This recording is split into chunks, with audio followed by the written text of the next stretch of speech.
Heartbeat of America.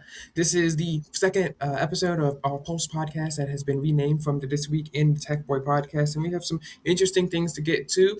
Next week, we're going to be having, God willing, some guests come on, and we're finally going to be able to get to the Heartbeat of America and what the heartbeat of this podcast is really supposed to be about, talking to and with people about multiple things, not just technology.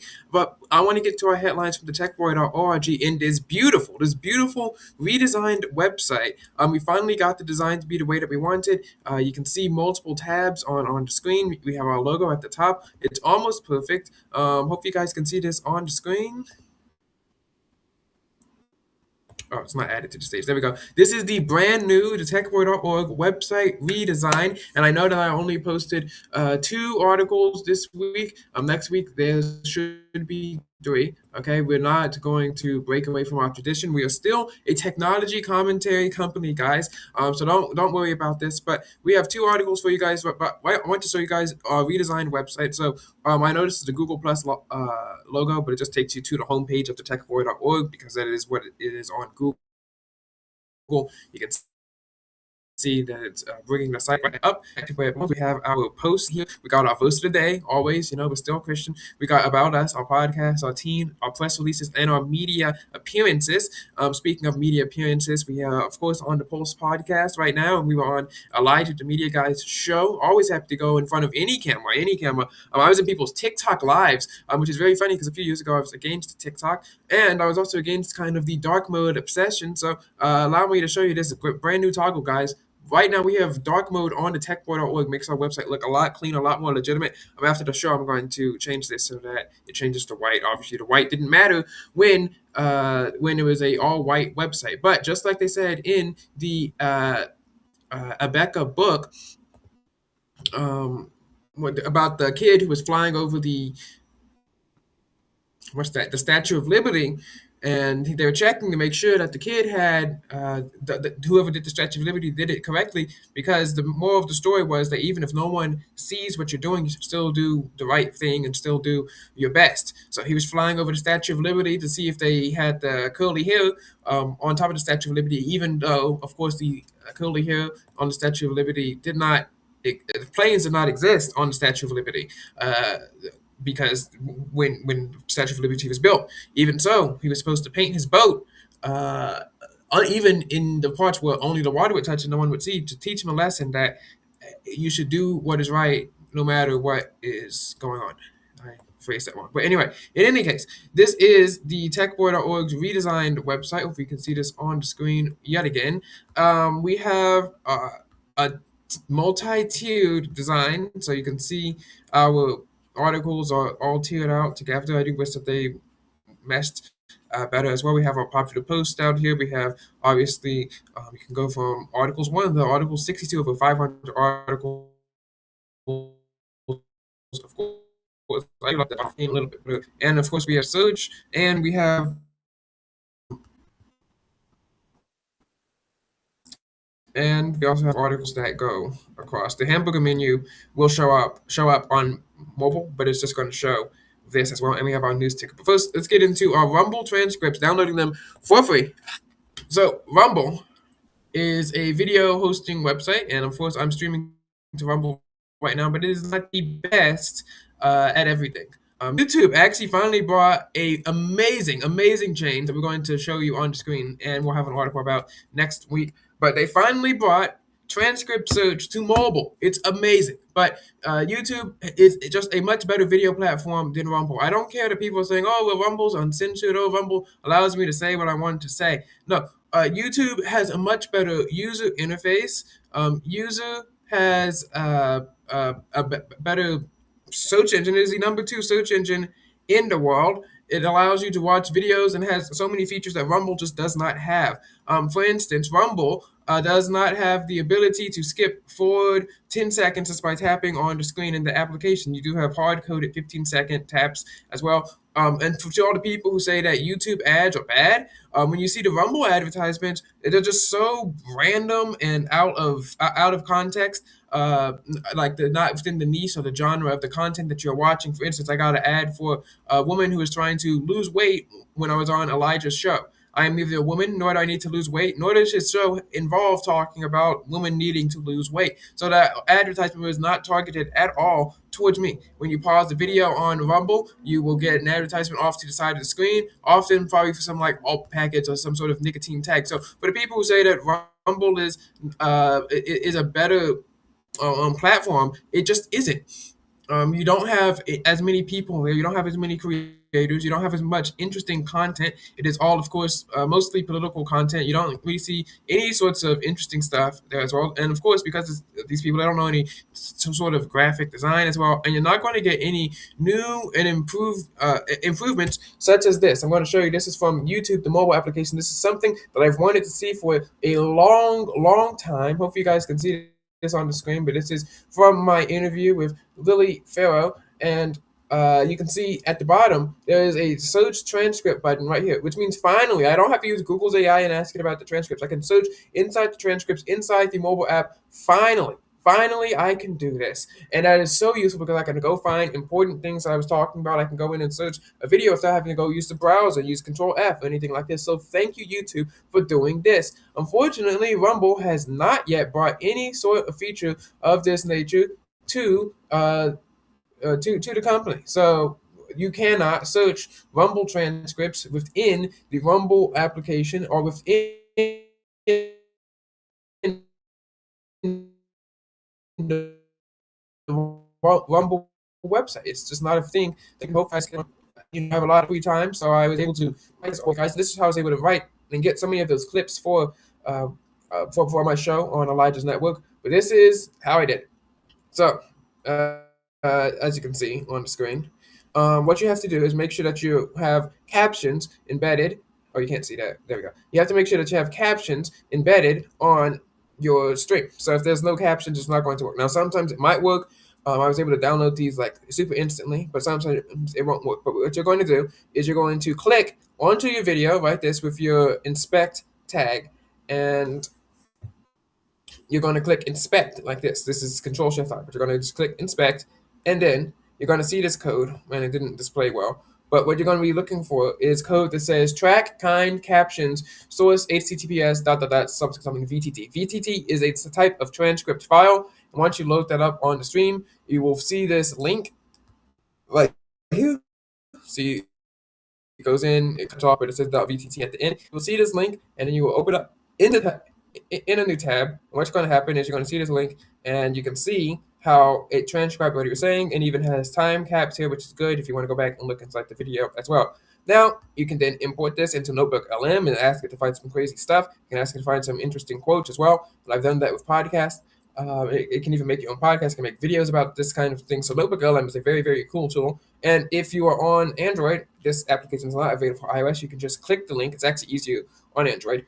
But you'll go to YTDLS, you'll click get your Rumble link, and then you'll import that into the application. Use this command so you don't accidentally download the entire video. You don't waste that storage. Just get the transcript, and you can download it there for free. So that is one of the benefits and disadvantages of Rumble. One of the benefits is that because it is so, I guess, insecure, it's not as up to date as many other video hosting platforms. You can do stuff like this with this right there in the source code. You don't need a separate website to do this. But unfortunately, that doesn't mean that you don't get a separate website to do this. When I want to download my YouTube transcripts, of course, I have and sell a YouTube transcript downloader for bulk playlist if you guys want to do something like that. But there's also command line tools out there on GitHub. There's websites out there that you can use to download your YouTube transcripts if you guys wanted to do something of that nature. And a lot easier to use than having to play with the code or have to use some sort of third-party APK on your device. Now, let's talk about Perplexity, and then we're going to get to some of our more culturally segments. And this is, of course, why we want another order here to help us find more interesting things in the culture, so we can just transform this from not just being Pulse, but the Tech Boy podcast, but to change it into Pulse, the heartbeat of America. But let's talk about Perplexity coming to the Mac. So Perplexity is an artificial intelligence chatbot. Obviously, it was on the Mac before, but it is now on it as a computer program and not just a website. So this is going to be using Perplexity's computer Um, I was supposed to say I forgot what it's called, but it's whatever the agentic browser is called.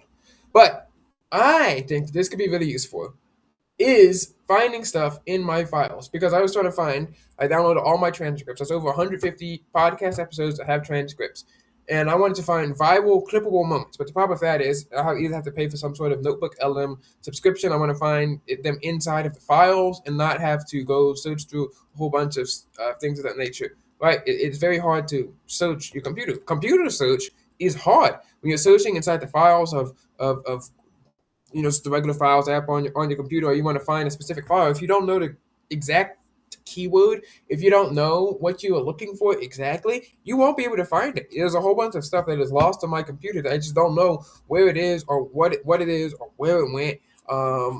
And of course, stuff gets deleted all the time.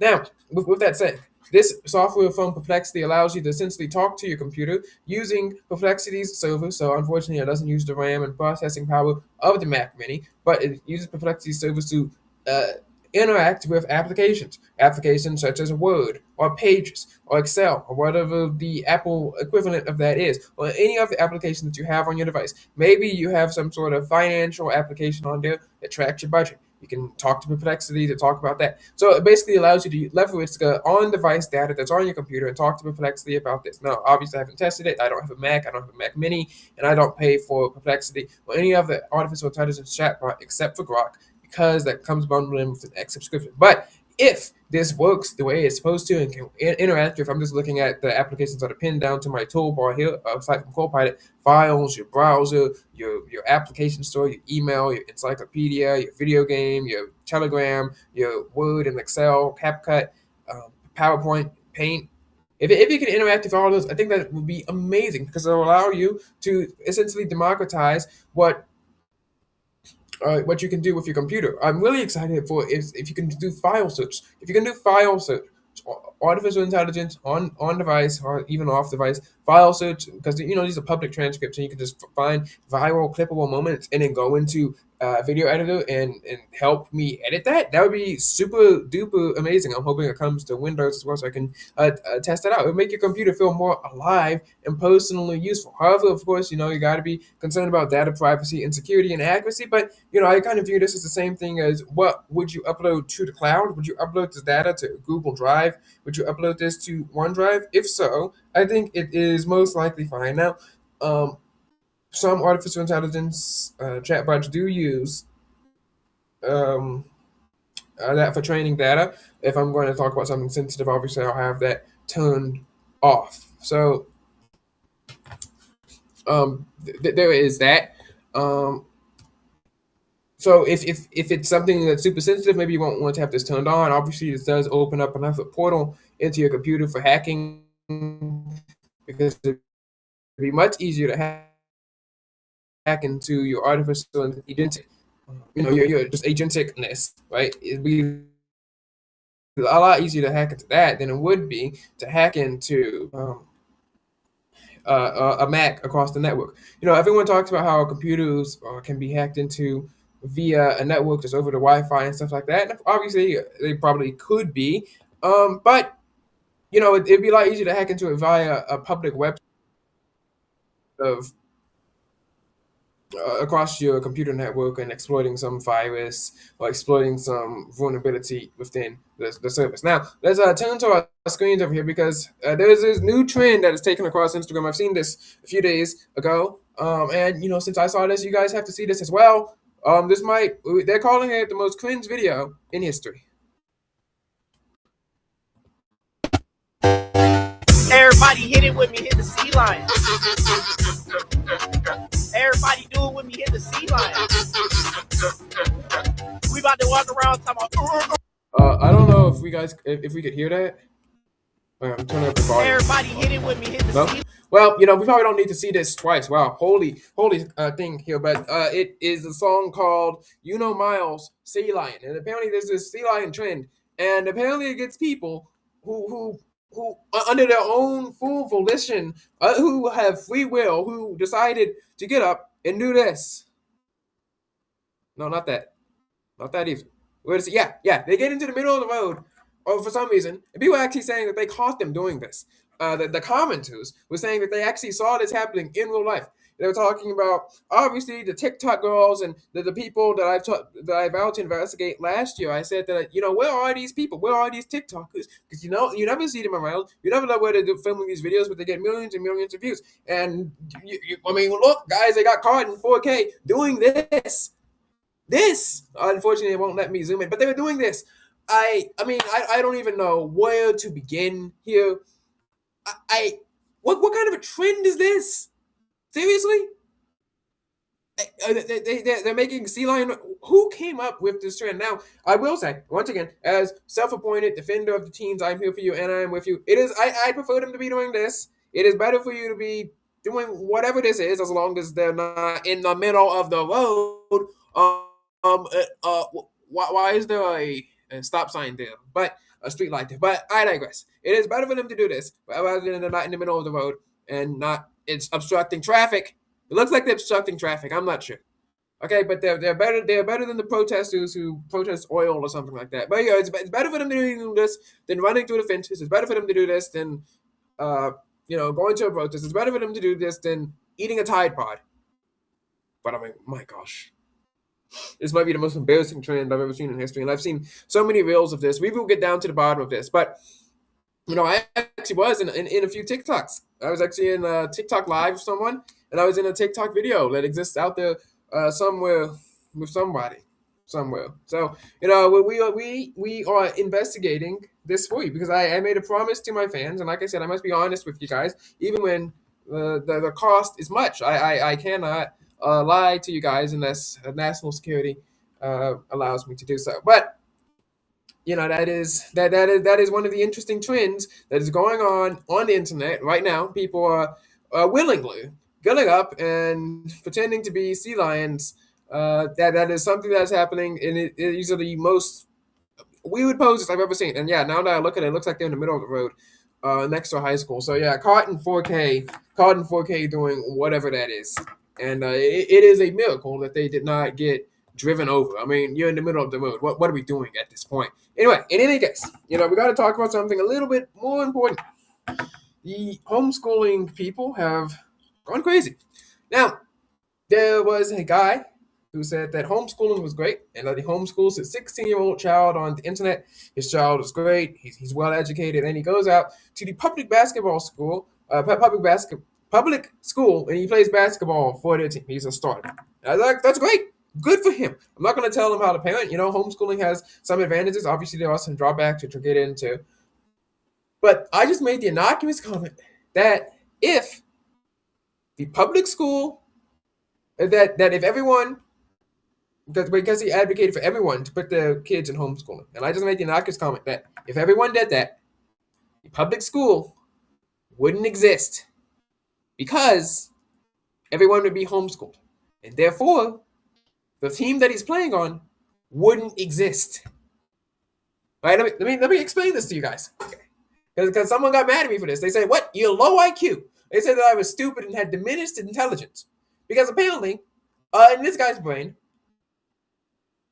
if everyone is homeschooled, the public school team still exists, which is impossible. You cannot have a public school team if there is no public school. This is 3 IQ right here, guys. 3 IQ. Anyone with half a brain can know this. Everyone knows this. If there is no public school, there's no public school team. I don't know how dumb you have to be not to understand this. Like, really, what is your IQ level here? Seriously, well, what is your point? Now, I did not claim that there would be no team. I said that the public school team, that team that his son is playing on, would not exist. I did not say that there'd be no team. Obviously, sports could exist. I went to a private school, and guess what? They had a basketball team. Kinda. And then we lost 121-24. But, we had a basketball team, right? So I'm not saying that if there's no public school, you can't have a basketball team. And when we were on this team, I was the news reporter, on this team, we played against some homeschool co-op teams. But that homeschool co-op team is, by virtue of being a homeschool co-op team, not a public school team, because they are a homeschool co-op team. I'm not saying that the sport of basketball would cease to exist. That's not what I said. I'm not saying that there'll be no more basketball teams. I'm just saying that said team that his son was playing for would not exist. So after I had to get through debating, apparently this low IQ person who just seeks to go out and try to debunk everything that I'm saying, even though what I'm saying is 100% factually correct. It's factually correct that if you don't have a public school, you can't have a public school team. If everyone was homeschooled, the public school wouldn't exist, and therefore the public school team would not exist. I know that this sounds stupid. Like, really, duh. Like, duh, obviously. But apparently, some people have, like, peanut sized brains that can't grasp this small concept. Or I just live rent free in their heads. I live rent free in a lot of people's heads. And they seek to destroy me. They seek to try to catch me in some sort of a gotcha moment, right? They want to get me in a gotcha moment. So they go out and contort themselves into stupid little pretzels and go around and start spewing nonsense. Like a public school team would exist without the public school. No, it wouldn't, you idiot. But in any case, now I'm going to get to some more high IQ discussion. Right. Let me explain this to you guys. The people who are advocating for homeschooling, I believe that they have the best intentions at heart, but they're flexing that his son gets to play with the quote unquote normal teens, with the normal kids, right? And that he's still able to interact with them and be on their team. That means there's some sort of implicit bias. That means there's some sort of implicit bias within them that allows you to there's some sort of implicit bias within them that makes them think that this is normal, that this is good, right? And they're not wrong about that. They're not wrong about that, right? There is some sort of implicit bias there, and I think that bias is a good thing because it goes to show that they know deep down that there is something different with what they're doing. And man, I'm trying to find the video I post. It means that they know that there's something different with what they're doing. It means that they know that it's just different. I hate that this is live because I can't get after my thoughts to get after. They know that it's different. They know that it isn't 100% ideal, right? And that they're going against the grain, which means that they still feel the need to purport that they are able to do things that the average normal person is still able to do, like just a regular person who goes to regular public school, right? And because they feel that way, it kind of makes the advertising a little bit worse. It's like, yeah, guys, I put my kids in homeschool, but they're still able to do all this stuff that everyone else is doing in the school, which, like,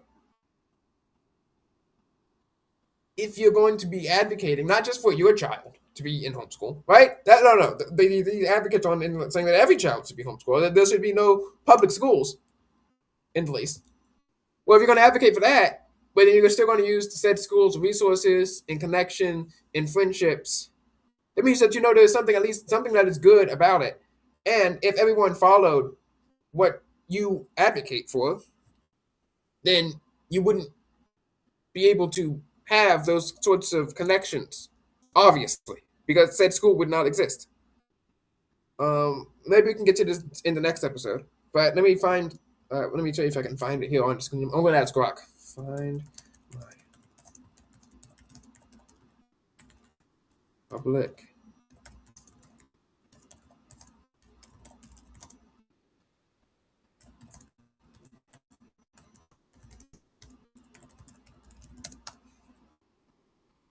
Okay, it's loading. The X search is very, very bad.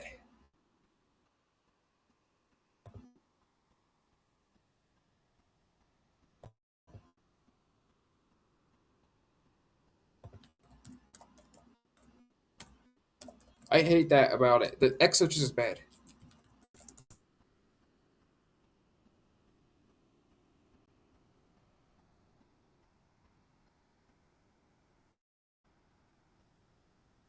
Yes, here it is. Yes. If everyone did that, the team would not exist. Now, let me put this on the screen. This is just how people on the internet try to destroy me because they know that I am a threat to them. They know that I am smarter than them, and they know that if I were to ever be able to attain power and able to counter these people, then everything that they hold dear, their ideology, would be destroyed. I am, of course, the one hope for Gen Z. There is no one else who is willing to counter these people at great personal cost and insult. Here, anyway, let's read the post here, and then let's talk about what we're trying to talk about. This is my 16-year-old son who is homeschooled and plays basketball for the school we're zoned for. He's a starting point guard as a sophomore. I think he's going okay. Homeschool your kids. Now, my point to this is that he is advertising that his son is doing okay. He is advertising that he's the starting point guard as a sophomore, and he's still advocating for everyone to be homeschooled. So he knows that these big public schools, not the weird one that I went to, okay, not the weird little atheist one, not the weird, guys, what's your abortion policy when you're running for high school one? No, he knows that these schools have aura, and I mean, look at this, they got aura, obviously aura. We got the cheerleaders off to the side. We got the student section right here. He's playing a basketball team. We got ESPN, Fox Sports. We got sports commentators, like more people in this picture than went to my entire school. This is all right. He knows that. He knows that. And I'm not endorsing all of these. He knows that we got prom. We got homecoming. We have all the hype and all of public school, right? And we know that he has all these friendships. He's able to play on the basketball team, right? He knows that inherently that if he only homeschooled his kid, and if he isolated him from the world, then he'd miss out on all this, or he'd miss out on all of this fun, right? Everyone knows this. And he knows that implicitly that there is some benefits to this school. The reason he knows that there's benefits is because the son plays for said school. And that is one of the problems, again, with homeschooling that we're going to get to. But this is, again, how people on the internet seek to destroy you for the people who, of course, are your one and only, you're the sole counter. And I said if everyone did that, the basketball team wouldn't exist. Now, Mr. Tom Crawford says his post is evidence that inherently contradicts your ridiculous post. Now, would I normally point out a misspelling? No, because I do that all the time. But this person wants to go around and pretend that I'm some sort of a stupid, diminished idiot. He says, I understand that you have limited intelligence capabilities. Well, Mr. Crawford, I run an intelligence agency that has solved more cases than you. He said, I'm more than happy to repeatedly demonstrate that. It's amusing and sad. You weren't homeschooled, were you? It shows. Well, then, you kind of owned yourself. Because you're trying to call me stupid or something and try to prove that homeschooled kids are smarter or something. Well, to all the people who were stupid, okay, I was homeschooled. It was repeatedly on its face, on its farce. And he says he's sick of seeing my garbage on my feet. Well, I'm sick of you. Okay, I'm sick of you running around and whining about me all the time. I'm sick and tired of all these random people who think that they know better than me and think that they're smarter than me. You are not. You're not. Okay, everyone knows that. These people are so freaking annoying. And especially when they try to own me on stuff that they cannot. It is impossible. They cannot own me on. It is impossible. Do you know why? Because I actually was homeschooled. One person was like, well, you can't write cursive. I said, I ripped out a piece of paper and wrote cursive on there. Do you know why? Because Rebecca only teaches cursive. Okay? So I am far more an expert on homeschooling than you ever will be. Because you weren't homeschooled, and you, up to my knowledge right now, you haven't done that right now. And these people, they always try to come after you. They always try to own you, even though I inherently made a decent point that if everyone homeschooled, the public school wouldn't exist, and therefore said team would not exist. How is this hard to understand? But when we talk about the inherent value, the inherent aura of the school, because when I was homeschooled, I didn't go to public school like this. I didn't go to any basketball games. I didn't do anything like this. I wasn't on any teams. So it was kind of isolating. I did grow up in kind of a parallel universe. And that is one of the disadvantages of homeschooling, is if you don't do stuff like this and put them into the public school, which, I mean, if you did kind of do something like that, he might start wanting something like that, right? Because, again, these people, they don't have boots on the ground, right?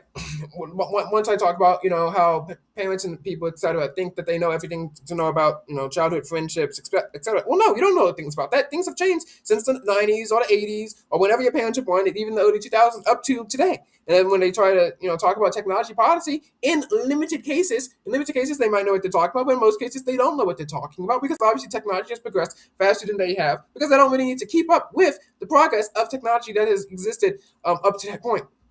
They don't really need to keep up and exist with the trends that have existed up to that point because they're adults. They don't really need to do things of that nature. But when we talk about the homeschooling, he might want this kind of oil. He might not want to only be like this, be the coolest guy in school once a week. He might want to be the coolest guy in school every week, every day, 5 days a week. He might have different beliefs or values or stances. He might want to have different friends or everything like this, right? He is not obviously a clone of his parents. There is no person on planet Earth that is a clone of their parent. No one. And because so, wow, 16 people tuned in. Wow, amazing. Because so, there's not one person who is a clone of their parent. So he might have different friends, different types of friends that he want than his parents want. He might have different beliefs of ours that his parents might want, right? So if you are homeschooled, obviously you're not going to be able to get that sort of interaction. Now he got a taste of his interaction, so you might want some more of that. But if he didn't get his interaction, then you grow up in sort of a parallel universe and not really understand how the world works. I can tell you, I can attest, because I was actually homeschooled and I'm more of an expert than Tom ever was and ever will be, and I'm smarter than he ever was and ever will be, because he obviously can't tell the point difference that if a public school doesn't exist and the team doesn't exist, that is a 3 IQ quote right there. But, I digress. I know that it was kind of lonely. I didn't understand what the other people were saying when I went to co-ops and then went into private school. I didn't know what they're talking about. Obviously, I didn't know what kind of memes they're referring to. I didn't understand the nature of the things that they're talking about. And it was kind of lonely. It's kind of like growing up in a parallel universe. I didn't have that kind of world. I wasn't able to integrate well. Obviously, when I went into public school later, but that was a terrible public school. It's not a good decision. And the thing about this is that if you're stuck at home all the time, your teacher is your parent, is your judge, is your it's not your parent. It's not just your parent anymore. You're a teacher, you're the parent, you're a judge, they're everything. So if you were to, and I'm not saying you should do this, if you were to talk back to your teacher at school and you get in trouble, and maybe your parent might punish you for that, well, they're probably going to give you a lighter sentence than if you were to talk back to them, obviously. If you do something wrong at school but don't get in trouble or don't get caught or whatever, or you do something, I don't know, maybe you give someone a hug. Maybe that's, I don't know, wrong-ish, I'm not sure. Well, that's just, well, I'm not really sure if you could do that in homeschool, but you know what I mean. Let's say something of that nature. What is a thing that you could do? I'm not sure. We'll figure it out. I'm not good at doing wrong things. Right, something that is at that level. So not like you blew it up or something, but something that's kind of sort of iffy, right, at school. Well, you can't really do the wrong there. The same thing that you can do at home. Like if you were to do that, the punishment would come from the same person who caught you and then also feeds you and clothes you and everything. It's just it's 100% power right there, right? Obviously, you can't really have your own ideas or opinions because you're still stuck there. Your friends would be different because you're still stuck. Oh, you're at home. Like that's being at home and being away is different. I don't know if my audience is smart enough to understand that, but it is a thing. If you're not home, then you're not away. If you're at home, then you're not away. I don't know if you can understand that, but yeah, there is that. So, guys, two brand new quotes here, guys. If you're at home, then you're not away, right? And being away has tons of benefits. You can make friends. You can kind of be your own person. You can learn how to interact with all these people. Yeah, you got sports. That's one of the benefits there. Or, and being at home also has some benefits. You are smarter. You'll learn things faster. Now, some people say that you finish your classes faster. Not in my curriculum. Nah. In America, we had this stupid thing called seat work. And that means that you had to sit there and do busy work because Rebecca is taped at Pensacola School. It's an actual school in Florida. It's taped there every 4 years, which means that the busy work that they gave to the students was busy work that they gave to you. Which might have worked if I went to a private school that just played the videos and used their curriculum because they could, give the C work. But because I was the only student in the class and there was no such thing as a time limit because I'm at home and, I'm just sitting there looking at a DVD player, I mean, what else am I going to do? So, I got 10 assignments of random C work. Third grade, when I was doing all that C work, was actually worse than any other grade except for ninth grade in my life. Every grade, third, sixth, ninth, except for 12th, that goes by threes, was terrible for me. Um, obviously, you can't really talk to anyone about that because, well, your teacher isn't real. She's on the screen, or she's like your parent, which is the same person. But in any case, there's been more busy work in third grade and in sixth grade. They had the seat work and the penmanship and all the writing assignments. There's been tons more busy work in that. It took 8 to 9 hours a day straight to finish your school. And yes, I'll be fair and say that you could compensate. Up to like day 166. I'd be doing 4 days every day, to get through. They would let us skip sometimes, so like skip some of the useless classes, skip some of the videos and the reviews. We would just sit there and take the test and finish so you can get to day 170.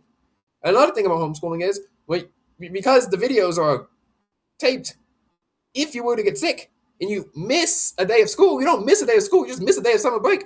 Because when you're on break, you miss days, but you still have to get through those videos. When you miss days in regular school, you can't redo the day because it's not taped. It's not brand new.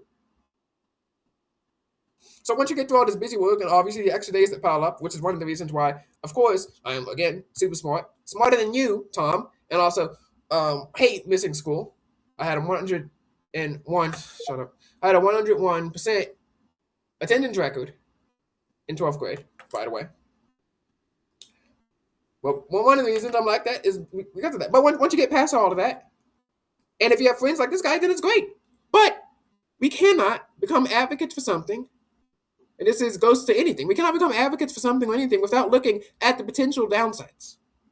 This goes for social media, artificial intelligence, homeschooling, anything that people like to advocate for. But the problem is that you have all these anti-advocates. So there's 100% anti, 100% anti-AI, 100% non-homeschooling, 100% anti-non-homeschooling, 100% anti-computer, 100% internet for teens and people like this. Because they spew so much anti-propaganda, it is my job to go out there and be someone like a fence and go out there and counter them. It is my job to counter the nonsense. So when I'm out there defending artificial intelligence, it's not because I don't see any potential downsides to this, because there's downsides to every potential invention that has existed. When the gun was invented, I would have been right there on the front lines being for it, right? But obviously while acknowledging that you could have a downside, the downside being you could get shot.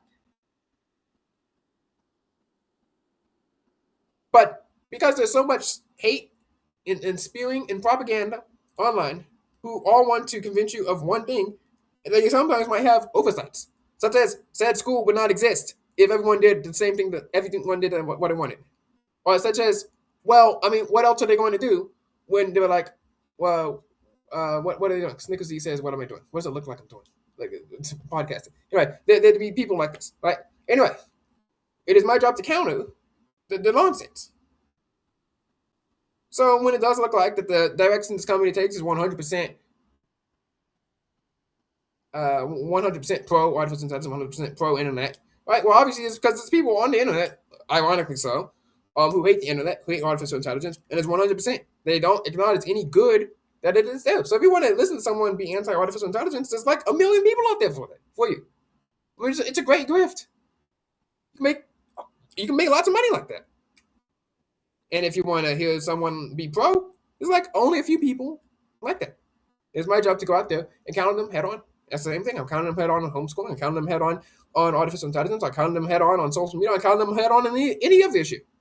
I'm not afraid of y'all. What exactly? What threat do you pose? Wow, Snickersy. We got like 6 or 7 different Ks in here. Wow, wow, that's great. I'm not afraid of you. You pose no threat to me. What are you gonna do? Block me? Good riddance. I don't care.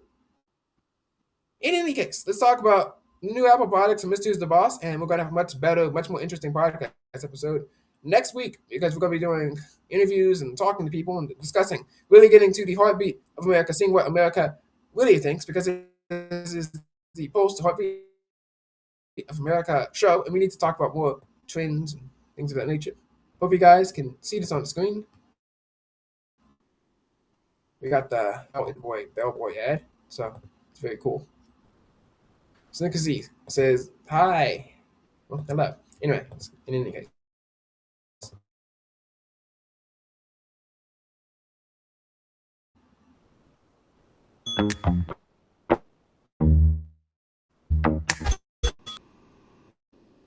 I don't hear anything. I mean, we don't really need the monitor, so what I'm going to do is I'm just going to cut that. Bye-bye. And you guys, if I'm not mistaken. Yep, okay, good.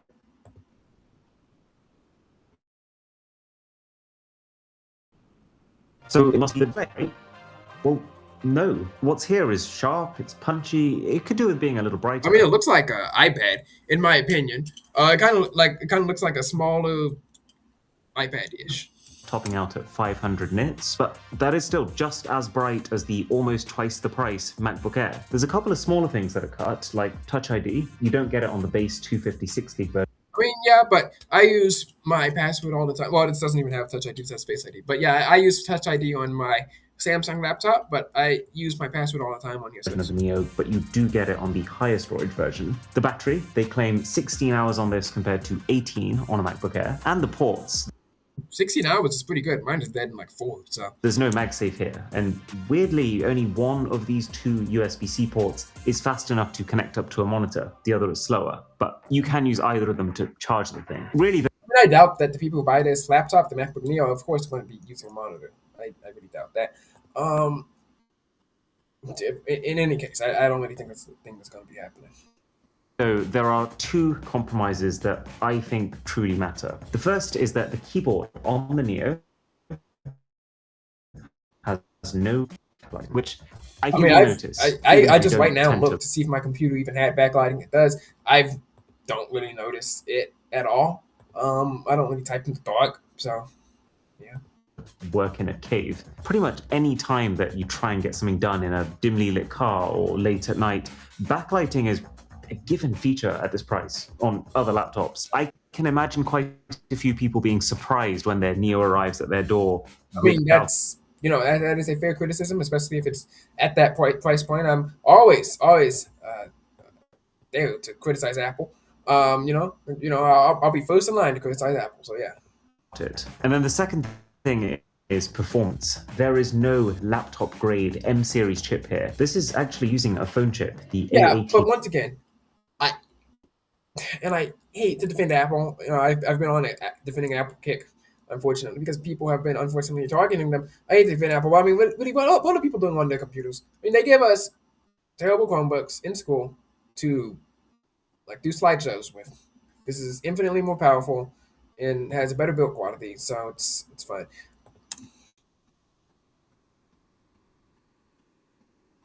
Pro plucked straight from an iPhone 16 Pro, which might on its own have been able to fly under the radar, but it's the fact that that is paired with slower SSD storage speeds than the Air and half the RAM. 8GB here compared to 16. All put together, this is a distinctly less agile machine. I wonder what would be better, the MacBook Neo or an iPad Air with the keyboard case. I'm gonna have to choose last year's to make the prices even out the same. That might be an interesting comparison. The people who buy these are obviously going to buy it for slideshows. The iPads are going to, of course, be better for watching television. Netflix, Disney Plus are going to run in better quality, 4K, and you're going to be able to download your television shows. And I can't think of any application that anyone's downloading on a Mac that they wouldn't download on a iPad for this target market. can feel it when I use it. Some things do take a second or two to load up, and you can see how this thing would get overwhelmed if you pushed it. Gaming too was also a little choppy, but I mean, if you're no one games on a Mac, and no one's going to be gaming on a MacBook Neo. I don't even know what game this is. buying a MacBook Neo for gaming, I think you've got bigger problems. So clearly, the performance cutbacks are the main way that Apple has made this laptop so affordable. But it's just, they've done it in such a considerable... Apple is not better. Windows laptops are obviously going to allow it to run a lot more. You're going to be able to do a lot more on this. Madden Sword Z says, how are you? Well, I'm great. Thank you very much.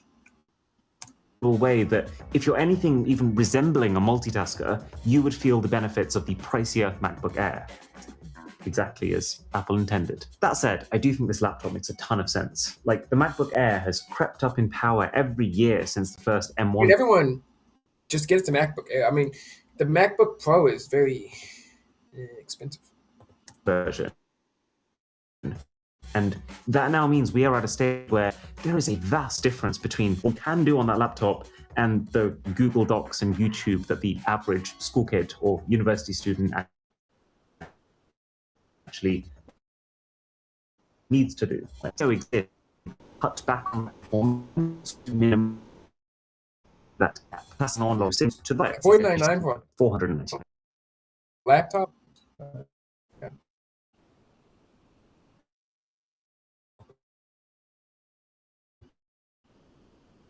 And you see the Ripple has on every laptop. Because it's now a very entry-level option, Apple doesn't need to worry anymore about hitting that sub $1,000 price tag with the MacBook Air. So while this used to start at $999, the new MacBook Air is now $1,099. And I could see that climbing over the next few years quite substantially. That said, it's still really hard to argue with the amount of laptop That's that a you nice get for that. screen This right new there. Mac... Again, I like to see the performance improvements and someone who can actually tell me the difference between this year's MacBook Air and last year's MacBook Air, and the difference that they're going to be able to see.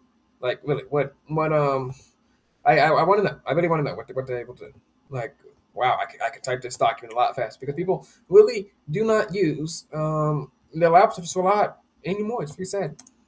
MacBook Air has an M5 chip instead of the M4, which in itself is nothing major. It's like 10-20% more power, really. There's Apple's new N1 networking chip, which improves Wi-Fi and Bluetooth. This has actually made a big difference on the latest iPhones, so we'll probably have the same effect here. I'd like to see the test on that.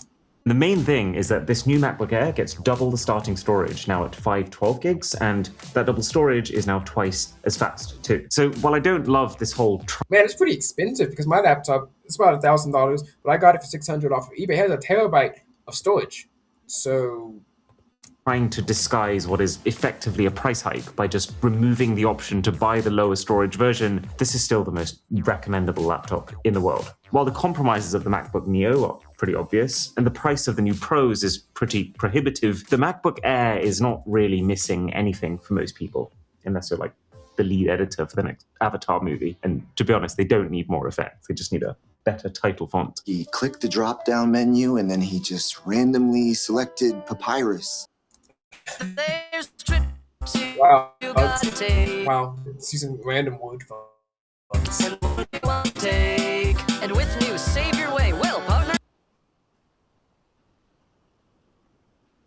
Speaking of the MacBook Pros, at the very top of Apple's lineup... Man, look at the Apple Liquid Glass.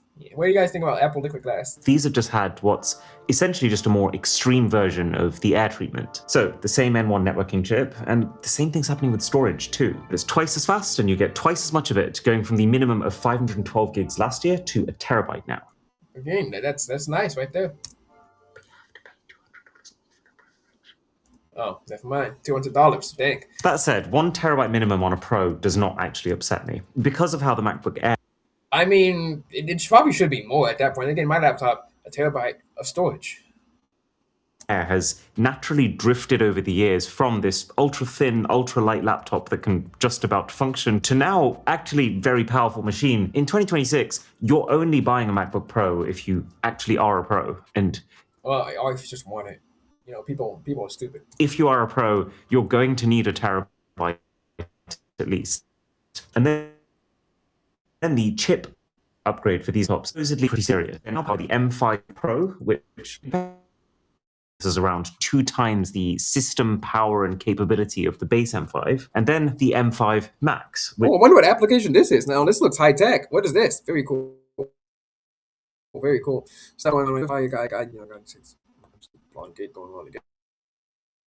which has the same speed Pro, but 2 times the graphic performance of even that. So on paper, it is a monolithic chip with up to 4 times the AI performance compared to previous gen. That's probably not going to translate to a whole lot for most users, but the AI bros will be chuffed. It's a big deal for people. Nice. Again, I like to see more on-device artificial intelligence processing come. People are saying that Apple is winning the artificial intelligence race, or they're losing the artificial intelligence race, but their secret plan is having all their RAM and the very resolved processing. What on earth is going on with the chat? Wow, very nice phone here from Snickersy. Very cool, very cool. All right, in any case. People who want to be running large AI models locally. So these are improvement numbers, but treat them with caution. If you watch the MacBook Pros, it literally says plain text up to 5 times faster graphics. No caveats, no asterisks. So, wow, that's insane. 5 times compared to the M4 Pro and M4 Max just last year. That's what you'd assume it means, right? Given that they don't specify. Well, no, not exactly. Oh, so like 5 times compared to 3 years ago. So what people are likely upgrading from? Well, if you're performing this one specific AI image generation task, then maybe. Ultimately, it's only when you delve all the way into the depths of the Apple press release that you find the graphics performance for M5 Max is up to 20% higher. That means like what? They did one test that tested off the graphics performance somehow, and it was better. But then, like the other one was like what, 2%? Than M4 Max. So the number you're actually looking for is up to 20%. I guess I just want to make it clear that while I do think the MacBook Pro is an exceptional machine, I'm actually really excited to finally upgrade my whole team's M1 and M2 so we can get our videos out even faster. I'd like to see the performance upgrades on that. Like, how fast would that actually be? I so much more appreciate it when companies just talk straight and they aren't trying to fool people with numerical smoke and mirrors. That combined with the fact that every single improvement here is quoted as an up to figure as opposed to any kind of absolute. Yeah, that means that it, again, like, you can't really see how much more improvement you can get. The applications that people are using, they don't really know how many applications people are going to be using. They don't, maybe we've kind of hit a cap. So it's going to, it's started up here and it's going to kind of like taper out. You're going to get a more refined machine. That's what's been going on smartphones and the laptop industry for a long time. Come on. Improvement, which, if you think about it, doesn't tell us anything about how much you should actually expect to notice day to day. Up to 500% faster. Could be 5%, could be 495%. Could be 1. They both fit that description. All topped off with the fact that if you live in the EU, you don't actually get a power brick with these MacBooks. Of course not. Because the EU is stupid. You have to buy it separately. I don't know what I expected. Now, what exactly this decision-making process is based on is not clear, but if you're buying a 16-inch MacBook Pro, which would usually come with a 140-watt power brick, then I don't think that is something that you're likely to just have lying around. And yeah, I think mine is 60. Is a fair bit of value that you're now missing out on. Yeah. If the laptop was cheaper to accommodate, then I guess I get it. But at least here in the UK... The UK is not in the EU. There was this whole thing called Brexit, where they left. It is not. And now, just before the new iPhone, there's also a new iPad Air. So this is Apple's mid-range iPad, sitting about halfway between the iPad, the one that's just called iPad. God, this is getting so confusing. And then the iPad Pro. Do people even use the iPad? Like, the iPad Air is obviously the best of... And it's not a bad update, it's just unexciting. So let me run through it real quick. It gets an M4 chip instead of an M3 chip. Wow. An M4 chip on an iPad Air so your kid can color. Whoop-de-doo. 12 gigabytes of RAM up from 8, and then that same networking chip that everything seems to be getting now, while staying at the same $599 price. That makes it actually very powerful for a mid-range tablet, but I just don't think that's what people are asking for. If anything, I think upgrading the storage from 128 to 256 gigs would make more of a difference to most Air users than all of those changes put together. But The storage is the secret sauce of Apple's pricing ladder, so there's a reason for everything. And there's also 2 new monitors. Oh yeah, I saw these displays. They're so funny. It had like, I think they had 8 gigabytes of RAM in it. 8 gigs of RAM in a monitor, and they said that we have a RAM shortage because of AI. No.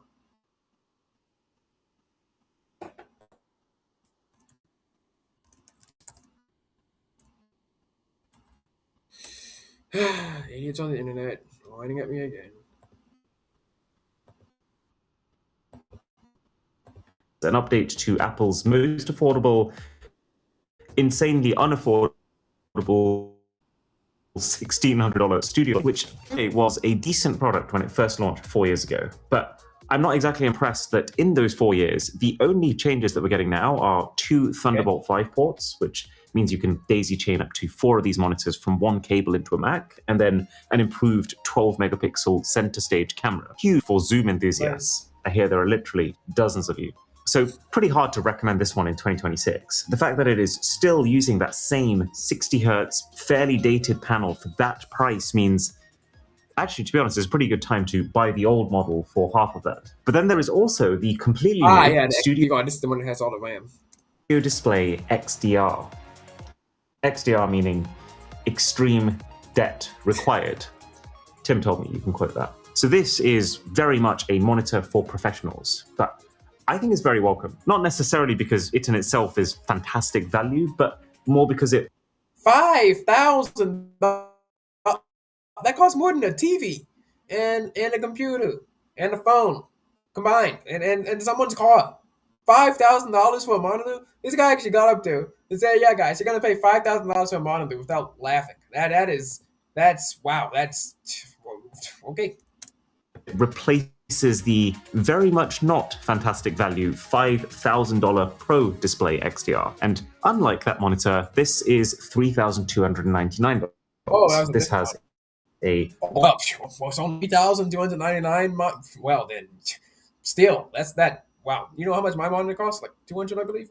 20 hertz refresh rate instead of 60. It uses mini LED tech for even more brightness and actually has a mic, a webcam, and speakers, of which somehow the Pro Display had none of. They might as well have just put iOS on it at this point, or iPad OS. Like, on some Samsung monitors, they let you get to some sort of interface that you can access the internet at least. I mean, you can do something. I mean, $3,000 used to be able to do backflips on it. $3,000 you can buy an actual computer. You could run ChatGPT for free with your own computer.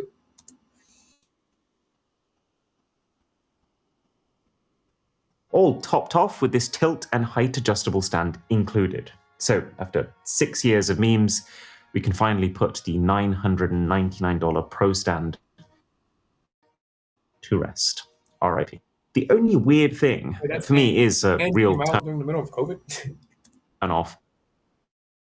Size. Studio Display XDR is replacing a monitor that was 32 inches, but in itself, it's only 27, just like the normal Studio Display. So while it's good to have the option for a very high-grade monitor in a compact size, it definitely leaves this gap for people wanting something bigger. I definitely would. I work on a 40-inch ultra-wide right now. Yeah, but I mean, look at this thing. What's this say? JVC? I'm not really sure. But, I mean, it does not look as high quality as the image should be on a $3,000 monitor. I mean, come on. Amazing.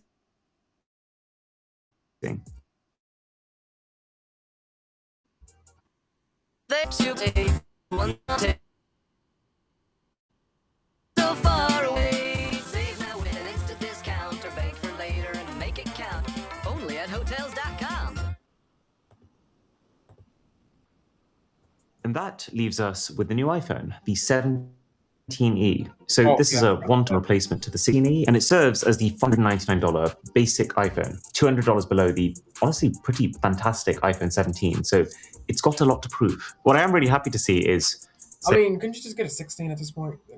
Bear with me, folks. The storage has doubled to 256 gigs. But unlike with all the Macs, here they've done that without raising the price, which feels... That's nice of them. Especially rare given the whole memory crisis happening right now, and might actually... I thought it was a memory as in RAM crisis, not a storage crisis. ...be why the rest of the changes feel quite minimal. In some ways, they have brought the 17E close. Like, we get the latest chip, the A19, get that N1 networking. The screen now is coated with the same ceramic shield 2 for protection and has that somewhat helpful but not game-changing anti-reflective coating that we saw on the iPhone 17s. Plus, MagSafe, combined with much faster Qi 2 wireless charging. This is a very important change. That's nice. From the 16E, but kind of should have been on the 16E in the first place. And that, I mean, they have to come up with something for the 17 and only 18E to give. combined with the very huge battery on this, should make it a very reliable phone. But what it isn't is flashy. I think the 17E looks pretty dated now when you put it next to the iPhone 17 with these Well, I don't have a 17 to put next to a phone, so I can see if my phone is dated or not, you know. thick bezels, and the fact that this is like the last remaining late bloomer still to have a notch. You don't get the bigger, brighter, faster 120Hz display of that phone. This is still 60, and the cameras are... Yeah, that is yeah, no two. Apple's the only company that can make a phone that only has one camera in the big 2.6 and the big 2.5, the iPhone Air and the iPhone 17 and 16E. One camera? Are we kidding right now? pretty bad. There's no ultra-wide camera. You don't get the iPhone 17's upgraded selfie camera. This is just plain old traditional 12 megapixel. And even the main rear camera, it does still feel like an iPhone camera when you use it. You're still getting pretty much the latest in Apple's processing, but it's just that the actual camera sensor itself is very It's not good. I mean, look at this. The 2016 calls, they want their phone back. dated. It's close to the quality of the ultra-wide cameras on other current iPhones. So I think the reason it exists is business customers who just want to buy a few hundred or thousand iPhones, don't care how great the cameras or the screens Interesting. I could see that.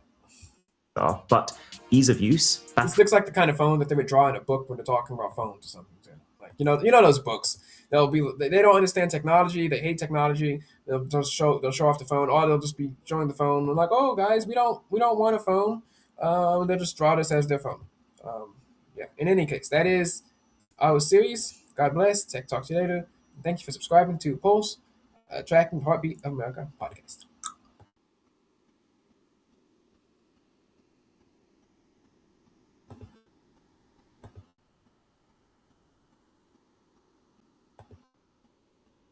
Why is it not ending?